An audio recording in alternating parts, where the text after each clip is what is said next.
श्री राम दोस्तों, स्वागत है हमारे अपने चैनल मौर्य डीजे अयोध्या में। एंड गाइस, आज की वीडियो जो होने वाली है गाइस, दो ऐसे पावरफुल स्पीकर के बारे में होने वाला है गाइस, जो बहुत ही ज़्यादा इस समय ट्रेंडिंग में है। क्योंकि गाइस ये दो स्पीकर हमारे, एक स्पीकर जो है गाइस हमारा इंडियन है और दूसरा जो हमारा स्पीकर होने वाला है वो इंग्लैंड की कंपनी है। लेकिन उसका मैन्युफैक्चरिंग जो है आधा पार्ट जैसे कॉइल का वाइंडिंग होगा हमारे भारत में ही होता है। आपको पता होगा कि आहूजा और आइडियोटोन का यार इस समय कितना ज़्यादा मार्केटिंग है और लोगों का बहुत ज़्यादा डिमांड है इन स्पीकरों को खरीदने का।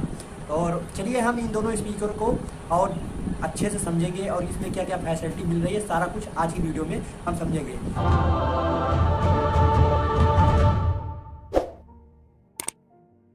चलिए हम बात कर लेते हैं आहूजा के स्पीकर के बारे में। तो आहूजा का स्पीकर जो होने वाला है हमारा मॉडल नंबर L15MB900 और ये गाइस 900 वाट का स्पीकर होने वाला है। और हमारा जो दूसरा स्पीकर है आइडियोटोन का AD15X1020ES, गाइस ये स्पीकर हमारा 1000 वाट में होने वाला है। हालांकि हमारा आहूजा का स्पीकर आइडियोटोन से 100 वाट का पावर में कम है, फिर भी कोई दिक्कत नहीं है। दोनों स्पीकर भाई लगभग उतना ही बजते हैं और अच्छा ही परफॉर्मेंस देते हैं।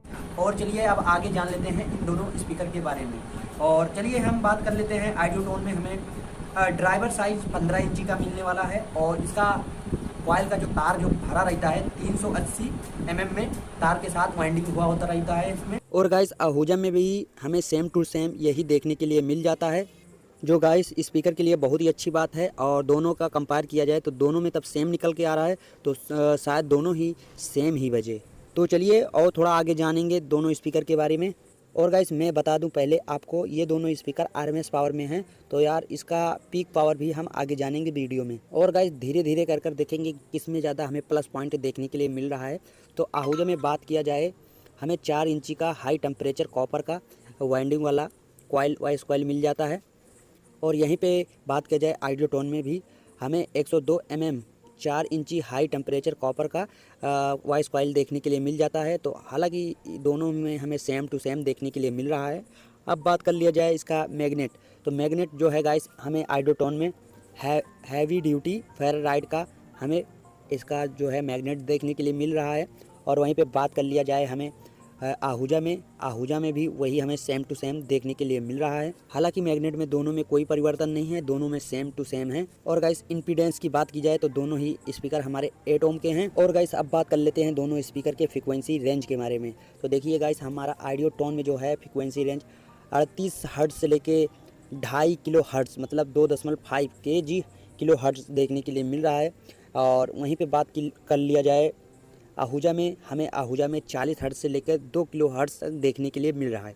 तो हालांकि दोनों स्पीकर में हमें फ्रीक्वेंसी रेंज बहुत ही अच्छे देखने के लिए मिल रहे हैं। और इसी टॉपिक से हम बात करते हैं कि इन दोनों में सबसे ज़्यादा बेस हमें किस स्पीकर में और वाइब्रेशन किस स्पीकर में देखने के लिए मिलेगा।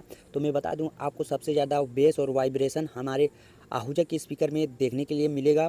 और वहीं पे बात कर लिया जाए हमारा आइडियोटोन का जो स्पीकर है, इसमें हमें थोड़ा सा बेस और वाइब्रेशन कम सुनने के लिए मिलेगा, या आप कह सकते हो 20% इसमें कम सुनने के लिए मिलेगा। लेकिन इसमें भी एक प्लस पॉइंट है, और इसमें हमें लॉन्ग थ्रो आइडियोटोन वाले स्पीकर में ज़्यादा दूरी तक हमें सुनने के लिए मिलेगा। आप क्या कहना चाहोगे इन दोनों स्पीकर के बारे में, प्लीज़ कमेंट में ज़रूर अपना राय देना। और चलिए अब दोनों स्पीकर के बारे में थोड़ा और आगे जानते हैं। अब बात कर लेते हैं दोनों स्पीकर के सेंसिबिलिटी के बारे में।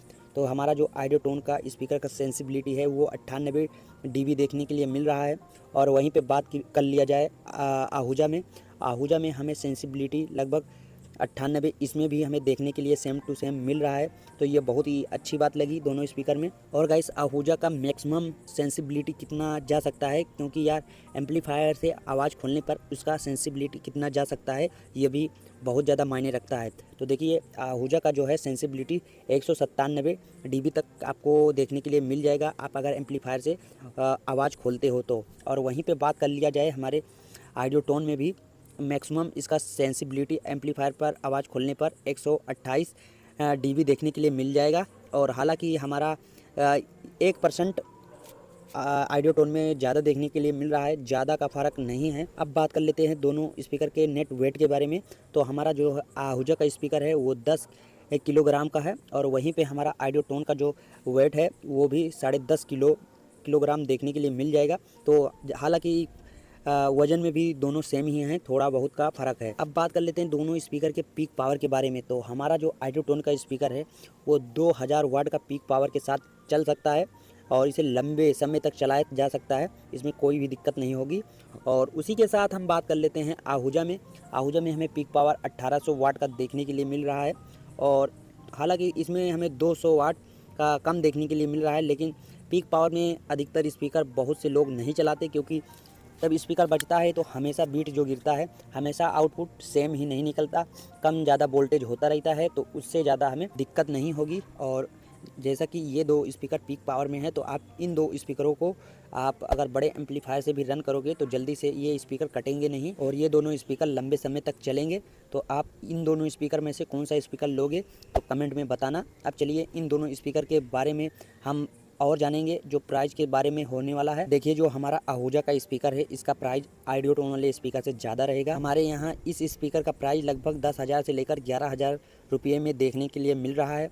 और वहीं पे बात कर लिया जाए आइडियोटोन स्पीकर का प्राइस के बारे में, 8,000 से 9,000 रुपये में देखने के लिए मिल रहा है। और गाइस ये भी जानिए, आपके एरिया के हिसाब से स्पीकर का प्राइस कम ज़्यादा होता रहता है, क्योंकि ट्रांसपोर्ट का खर्चा लगता है, तो इससे आप 1,000 या 2,000 रुपया आपके मार्केट में अगर ज़्यादा होगा तो उस पर आप ज़्यादा ध्यान मत देना कि या आप कहें कि यार आपने तो इतना बताया था, हमारे मार्केट में इतना मिल रहा है। तो ये सब यार ट्रांसपोर्ट का सिस्टम रहता है, तो उसमें 1,000 या 2,000 ज़्यादा रहेगा, तो उसमें आपका कोई दिक्कत नहीं है। अब बात कर लेते हैं दोनों स्पीकर में से कौन सा स्पीकर लेना चाहिए। तो भाई दोनों स्पीकर में से भाई आप दोनों में से कोई सा भी स्पीकर ले सकते हो। दोनों ही स्पीकर बहुत ही ज़्यादा टिकाऊ स्पीकर हैं और दोनों ही बहुत ज़्यादा छाए हुए स्पीकर हैं और बहुत ज़्यादा ये इस समय यूज हो रहे हैं डीजे सेटअप में या लाइव प्रोग्राम में, हर जगह पे ये स्पीकर को चला सकते हो, कोई दिक्कत नहीं है। और प्राइस की बात करिए तो यार हमारा आहूजा थोड़ा ज़्यादा है और आइडियोटोन कम है, तो इसीलिए आप अगर चाहो तो आइडियोटोन का भी ले सकते हो, अगर आपके पास बजट हो तो आप आहूजा का भी ले सकते हो। हालांकि दोनों ही स्पीकर हमारे अच्छे ही हैं।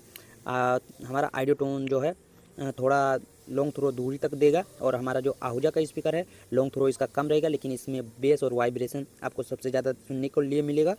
तो कमेंट में आप प्लीज़ बता देना। तो गाइस इसी के साथ हम वीडियो को करते हैं यहीं पे समाप्त, मिलते हैं नेक्स्ट वीडियो में, तब तक के लिए बाय बाय एंड टाटा। और हाँ, आपका कोई सुझाव हो तो कमेंट में अपना राय दे देना, हम उस पर भी वीडियो बनाएंगे।